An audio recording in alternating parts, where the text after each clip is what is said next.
কথা আছে না, জেল যেটা খায় সেটা ঢেকুর তুলে একটা কথা ছিল, একটা প্রবাদ, মানে প্রচলিত প্রবাদ। যেভাবে এসটিএফকে বা পুলিশকে বিরোধীদের বিরুদ্ধে লেলিয়ে দিয়েছিল, সেই জন্য ওরা ভাবছে এটাই এখন সেটাই চলছে।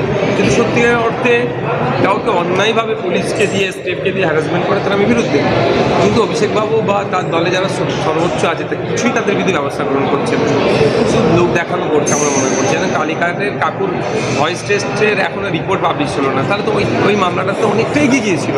সেই মামলাতে হাত দিচ্ছে না কেন? ওই সিগনেচারকে জাল করেছে, এই নিয়ে বুঝিয়ে হচ্ছে। যাই হয়ে যাক, যা পারেন করে নিন, কিন্তু আমি মাথা নত করব না, অভিষেক বন্দ্যোপাধ্যায় বলছে। দেখুন, তার সে কনফিডেন্স আছে কোনো একটা লেভেলে, তাহলে সে ম্যানেজ করে রেখে দিয়েছে।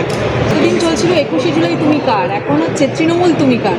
ঋতুব্রত বন্দ্যোপাধ্যায় কালকে গিয়ে মেট্রোপলিটন যে অফিস সেখানে গিয়ে তালা লাগিয়ে দিয়েছেন। ফিরাদ হাকিম ছিলেন, জাভেদ খান ছিলেন, সবাই ছিলেন। এখন এটা বাংলার মানুষ বুঝতে অস্বীকার হচ্ছে না, কোনো সবাই বুঝতে পারছে যে ভালো তৃণমূল সে যে বিজেপির হাত থেকে পরিত্রাণ পাওয়ার জন্য ভালো তৃণমূল আসছে, কারণ নাম্বার বাড়াতে হবে বিজেপির কাছে, ওই জন্য এইগুলো করতে হয়। এটা আমার বক্তব্য না, এটা বাংলার জনমানুষের একটা চর্চা হচ্ছে। আমার 5 বছর 5.5 বছর মতো আমি রাজনীতিতে আছি, একটাও আমার কোনোদিন একটা ওয়ার্ড, একটা শব্দ দেখেছেন অফেন্সিভ কোনো ব্যক্তিগতভাবে কোনো ধর্মের, বর্ণের, জাতের মানুষকে আক্রমণ দেখেন? আমি যখন বক্তব্য দিই স্বাভাবিকভাবে ওই বক্তব্যকে আমি স্বাগত জানাতে পারবো না, তবে আমার বক্তব্য এখানে স্পষ্ট হবে। হুমায়ুন কবিরের বক্তব্যকে আমি বিরোধিতা করি, দিলীপ ঘোষদেরও বক্তব্যকে আমি বিরোধিতা করি। এই ধরনের যারা বক্তব্য দিচ্ছে তাদের বিরুদ্ধে আইনত ব্যবস্থা নেওয়া দরকার। যে বক্তব্য দ্বারা সমাজে দুটো ধর্মের মধ্যে, দুটো বর্ণের মধ্যে, দুটো জাতের মধ্যে বা সমাজের মধ্যে বিশৃঙ্খল হবে, তাদের বিরুদ্ধে ব্যবস্থা নেওয়া দরকার।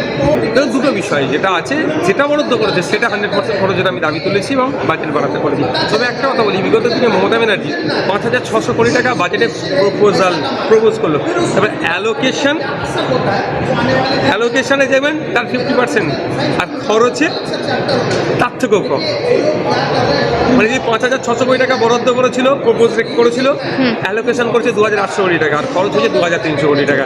এই ধরনের ডেটা আমার কাছে আছে। মানে জাস্ট মমতা ব্যানার্জি শুধু আই ওয়াশ করে রাখতো, শোষণের নামে শোষণ করতো, আর এরা সরাসরি শোষণ করছে।